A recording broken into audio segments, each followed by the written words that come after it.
Welcome to Learner Bee. I am Shivani Chauhan. Class 8th geography chapter 2। इसमें अब हम इसका last part wild life resources वाला देखने वाले हैं। नेचुरल वेजिटेशन तक का पार्ट पूरा का पूरा हम लोग कर चुके हैं कवर।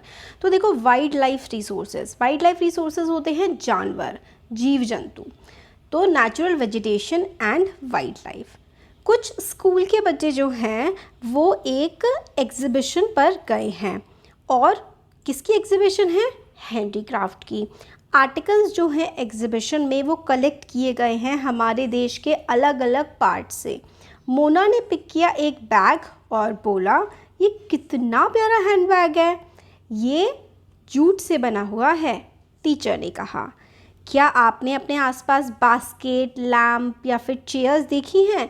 ये भी केन्स से या फिर बैम्बू से बनी हुई होती हैं। ईस्टर्न और नॉर्थ ईस्टर्न इलाके जो हैं इंडिया के वो काफ़ी ह्यूमिड है, वहाँ पे बारिश होती है अच्छी, तो वहाँ पर बहुत सारा बैम्बू उगाया जाता है। जस्सी काफ़ी एक्साइटेड हुआ एक सिल्क के स्कार्फ को देखकर। उसने कहा, ये देखो कितना ब्यूटीफुल स्कार्फ है। टीचर ने बताया कि सिल्क जो है वो सिल्क वॉर्म से आती है और जो कि मलबरी ट्रीज पर रहते हैं। बच्चों को समझ में आया कि प्लांट्स हमें बहुत सारी चीज़ें, बहुत सारे डिफरेंट प्रोडक्ट्स देते हैं जो कि हम अपनी डेली लाइफ में इस्तेमाल करते हैं। ये देखो, ये सिल्क वर्म है एक मलबरी ट्री पर। नेचुरल वेजिटेशन और जो वाइल्ड लाइफ है वो एक बहुत ही नैरो जोन ऑफ कांटेक्ट में रहती है लिथोस्फेयर, हाइड्रोस्फेयर और एटमॉस्फेयर के, जिसको हम लोग बायोस्फेयर बोलते हैं। ये हम लोग पढ़ चुके हैं कि व्हाट इज़ बायोस्फेयर। तो नैरो जोन ऑफ कांटेक्ट, जो नैरो जोन ऑफ कांटेक्ट होता है between lithosphere, hydrosphere and atmosphere, it is called biosphere. तो जो ये जीव जंतु होते हैं ये बायोस्फेयर में रहते हैं। In biosphere, living beings are interrelated and interdependent on each other for survival. This life supporting system is known as ecosystem. ये भी हम प्रीवियस क्लासेस में पढ़ चुके हैं। दिस इज़ वेरी इंपॉर्टेंट कि व्हाट इज़ बायोस्फेयर। तो बायोस्फेयर होता है जहाँ पर ज़मीन, पानी और एटमॉस्फेयर, हवा मिलते हैं, जहाँ पर एक लाइफ सस्टेन हो सकती है। इकोसिस्टम होता है जिस इलाके में ये जीव जंतु, पेड़ पौधे सब मिलजुल करके रहते हैं, जीवन यापन करते हैं, वो होता है इकोसिस्टम।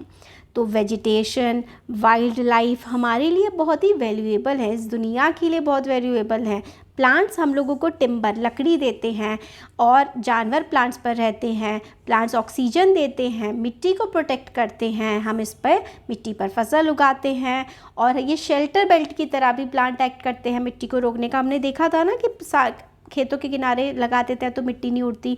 हम लोगों को अंडरग्राउंड वाटर स्टोर करने में प्लांट मदद करते हैं। प्लांट हमें फ्रूट देते हैं, नट्स देते हैं, लेटेक्स मतलब गम देते हैं, ऑयल देते हैं, मेडिसिन्स देते हैं। पेपर भी जो है हमारे, जिस पे हम पढ़ाई करते हैं, वो भी हम प्लांट से ही लेते हैं। तो प्लांट्स के तो भाई इनन्यूमरेबल यूजेस हैं, आप मतलब काउंट भी नहीं कर सकते, इतने ज़्यादा यूजेस होते हैं प्लांट के। देखो, ब्रह्म कमल है, एक मेडिसिनल हर्ब है।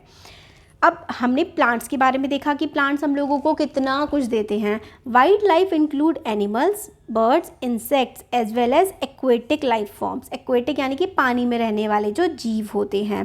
दे provide us meat, milk, hides, wool. Plants हमें बहुत सारी चीज़ें देते हैं। एनिमल्स भी देते हैं, हम लोगों को दूध देते हैं, मीट होता है, और जो हम कपड़े पहनते हैं जैसे वूल हमें शीप से मिलती है।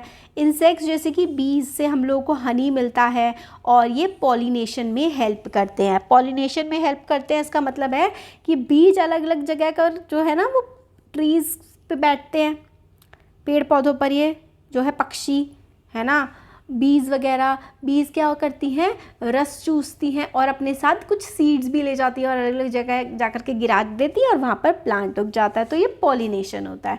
तो पॉलिनेशन में भी बहुत ज़्यादा मदद करते हैं। इनका इम्पॉर्टेंट रोल है डिकम्पोजर्स के तौर पर भी इकोसिस्टम के। और डिकम्पोजर जैसे कीड़े मकोड़े होते हैं, वो चीज़ों को सड़ा करके मिट्टी में मिला देते हैं, उससे ह्यूमस भी क्रिएट होता है। Birds feed on insects and act as decomposers as well. Vulture, due to its ability to feed on dead livestock, is a scavenger and considered a vital cleanser of the environment.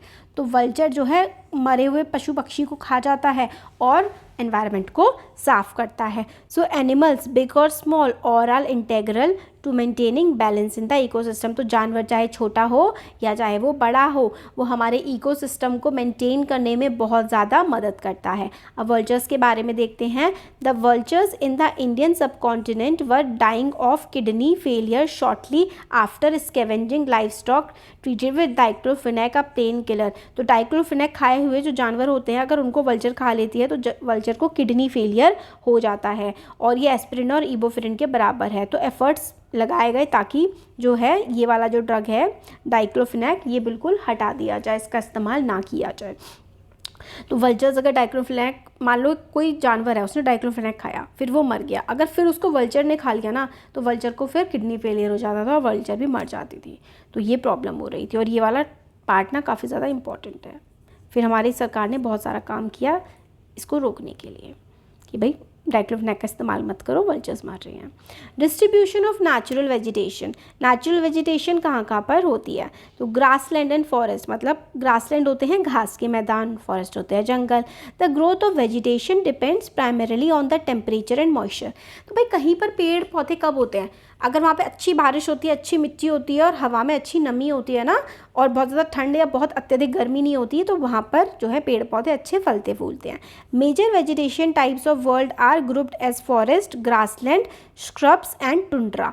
तो major vegetation कौन कौन से हैं? एक तो जंगल, और ये घास के मैदान, श्रब्स होते हैं जो छोटे छोटे से ना नीचे बौने बौने से जो छोटे वाले पेड़ होते हैं, और टुंड्रा मतलब जो बिल्कुल ठंडे इलाकों में पेड़ पौधे होते हैं।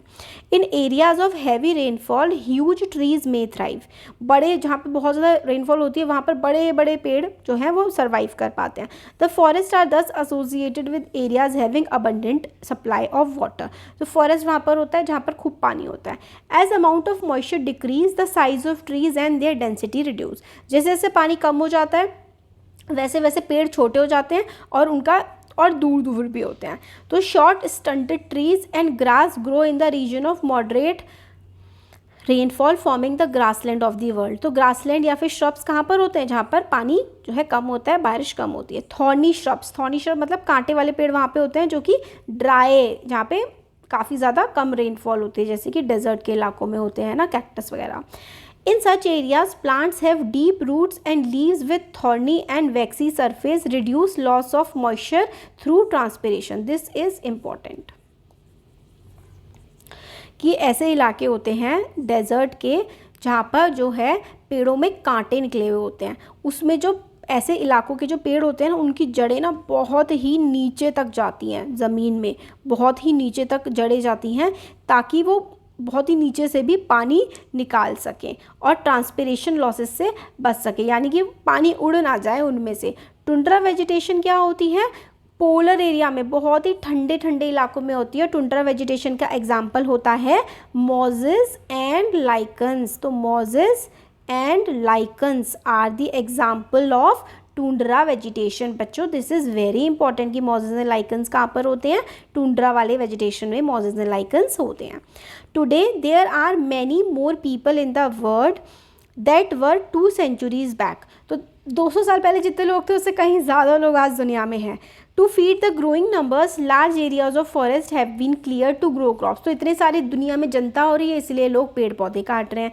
Forest cover all over the world is vanishing rapidly. पूरी दुनिया से जो जंगल का कवर है वो घटता जा रहा है। There is an urgent need to conserve this valuable resource. और इस जो रिसोर्स है, जो पेड़ पौधे घटते जा रहे हैं, बहुत ज़्यादा ज़रूरत है कि हम पेड़ पौधे ना काटें। पाइथन इन अ फॉरेस्ट, देखो फॉरेस्ट में पाइथन कैसे मस्त लेटा हुआ है। ये बच्चों ने कोलाज बनाया है कि किस तरीके से पेड़ पौधे और बाकी सारी चीज़ें इनसे बनती हैं। कंजर्वेशन ऑफ नेचुरल रिसोर्सेज, हम नेचुरल रिसोर्सेज को कैसे बचा सकते हैं? तो फॉरेस्ट क्या है? फॉरेस्ट हमारी वेल्थ है, हमारी संपत्ति है, हमारे लिए बहुत ही बहुमूल्य हैं। Plants give shelter to animals and together they maintain the ecosystem. Plants पर जानवर रहते हैं और जानवर और प्लांट्स मिला करके इकोसिस्टम को बना करके बचा करके रखते हैं। Changes in the climate, changes of climate and human interference can cause the loss of human habitats for the plants and animals. तो हम लोग क्या कर रहे हैं, ह्यूमन बहुत ज़्यादा इंटरफेयर कर रहा है प्रकृति में, और इसकी वजह से नेचुरल हैबिटेट प्लांट और एनिमल्स लॉस हो रहे हैं, ख़त्म होते जा रहे हैं। Many species have become vulnerable और endangered and some are on the verge of extinction. मतलब कुछ तो बहुत ही कम बची हैं, वल्नरेबल और एंडेंजर्ड मतलब बहुत कम बची हैं, और कुछ तो एक्सटिंक्ट ख़त्म ही होने वाली हैं। डिफॉरेस्टेशन यानी कि पेड़ों का बहुत ज़्यादा कटना, सॉइल इरोजन, कंस्ट्रक्शनल एक्टिविटीज़ जो हम बहुत ज़्यादा सड़कें बनाते हैं, इंडस्ट्रीज़ लगाते हैं, फॉरेस्ट फायर्स जंगलों में जो आग लग जाती है, सुनामी आ जाती है, लैंडस्लाइड आ जाती है, are some of the human and human factors which can accelerate the process of extension of these resources. तो रिसोर्सेज बहुत ही जल्दी से ख़त्म हो जाएंगे अगर ये सब चीज़ें होती रही, हम पेड़ काटते रहे, लैंडस्लाइड आती रही, सुनामी आती रही, है ना। अगर इंसान नहीं रुका, रिसोर्सेज को बर्बाद करता गया, तो एक दिन कुछ नहीं बचेगा और फिर इंसान भी नहीं बचेगा। Loss of rain forest in the great Nicobar after tsunami. Tsunami के बाद कितना सारा फॉरेस्ट खत्म हो गया। One of the major concern is the poaching which result in the sharp decline in the number of particular species. अब poaching क्या होती है? पोचिंग होता है जो कुछ गंदे लोग होते हैं जो जानवरों को मार करके बेच देते हैं, वो होता है poaching. The animals are poached for the collection and illegal trade of hide, skin, nails, teeth, horns and feathers. तो जानवरों के दांत या फिर जानवरों के फेदर, जानवरों की स्किन के लिए जानवरों को मारा जाता है। कुछ एनिमल्स जैसे कि tiger, lion, elephant, deer, black buck, crocodile, rhinoceros और स्नो लेपर्ड, ऑस्ट्रिच, पीकॉक, इनको मारा जाता है। तो अगर हमारी सरकार इनको बचाने का काम कर रही है। These can be conserve by increasing awareness, और सरकार अवेयरनेस बढ़ा के काम कर भी रही है। Black bird also needs protection. आप लोग जू वगैरह में जाएंगे तो ब्लैक बर्ड दिखते हैं, बड़े सुंदर लगते हैं। Natural park, wild life sanctuaries, biosphere reserves are made to protect our natural vegetation and wild life. तो हमारी सरकार ने नेचुरल वेजिटेशन और वाइल्ड लाइफ को प्रोटेक्ट करने के लिए काफ़ी काम किया है। नेशनल पार्क बनाए हैं, वाइल्ड लाइफ सेंचुरी बनाई है, बायोस्फीयर रिजर्व बनाया है, जिससे जो है यहाँ पर ईजिली जानवर, पेड़ पौधे रहते हैं। Conservation of creek, lake, wetland is necessary to save the precious resource from depletion. तो जो ये क्रीक्स यानी कि छोटी छोटी वाटर बॉडीज़ होती हैं, इनको भी बचाना ज़रूरी है ताकि ये ख़त्म ना हो जाए। There is a balance in the environment if the relative number of species is not disturbed. अगर स्पीशीज़ को मतलब नहीं हम परेशान करेंगे ना, तो नेचर में ना बैलेंस बना रहता है। Human activities in several part of the world have disturbed the natural habitats of many species. अब इंसानों के कामों की वजह से ना बहुत सारा नेचुरल हैबिटाट हम लोगों ने ना ख़राब कर दिया है। Due to indiscriminate killing several birds and animals have either become extinct और on the verge of extinction. मतलब हम बहुत ज़्यादा जानवरों को मार रहे हैं, इसकी वजह से कुछ जानवर तो ख़त्म हो चुके हैं और कुछ बिल्कुल ख़त्म होने की कगार पर हैं। Awareness programme like social forestry and Van Mahotsav should be encourage at the regional and community level. तो हम लोगों को प्रोग्राम जैसे कि सोशल फॉरेस्ट्री, सब मिलकर के पेड़ लगाएं, वन महोत्सव बनाएं और लोगों को अवेयर करना चाहिए। स्कूल चिल्ड्रन को जो है बर्ड वॉचिंग पे जाना चाहिए, नेचुरल कैंप्स पे जाना चाहिए और जानवरों को प्रोटेक्ट करने के लिए काम करना चाहिए। काफ़ी सारी कंट्रीज़ जो हैं उन्होंने कई सारे जो है एक्ट्स बना रखे हैं। हमारे देश ने भी बना रखा है कि आप चिड़ियों को, जानवरों को नहीं मार सकते। इंडिया में लायन, टाइगर, डियर, एलिफेंट, बहुत सारे जो जानवर हैं उनको मारना इलीगल है। इसमें तो कुछ ही नाम दिए हैं, बहुत मतलब ऑलमोस्ट सारे ही जानवरों को मारना इलीगल है एक्सेप्ट फ्यू, कुछ को छोड़ के। इंटरनेशनल कन्वेंशन साइट्स, ये इसके बारे में अभी हम देखेंगे। The convention on the international trade in endangered species of wild fauna and flora, यानी कि आप जानवरों का व्यापार नहीं कर सकते हैं। ये इंटरनेशनल एग्रीमेंट है गवर्नमेंट्स के बीच में। इससे इंश्योर किया जाता है कि भाई जो जानवर थ्रेटन्ड हैं उनका व्यापार ना किया जाए। रफली 5000 स्पेशी जो है एनिमल के, 28,000 स्पेशी प्लांट्स के, इनको प्रोटेक्ट किया गया है। Bear, dolphin, cacti, coral, orchids, aloes, ये कुछ एग्जाम्पल हैं कि इनको प्रोटेक्ट किया गया है।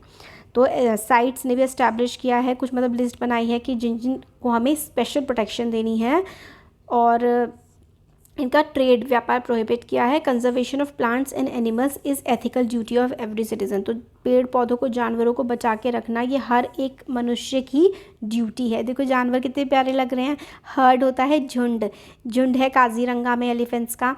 चीतल जो है इनका झुंड है। अब नेशनल पार्क क्या होता है?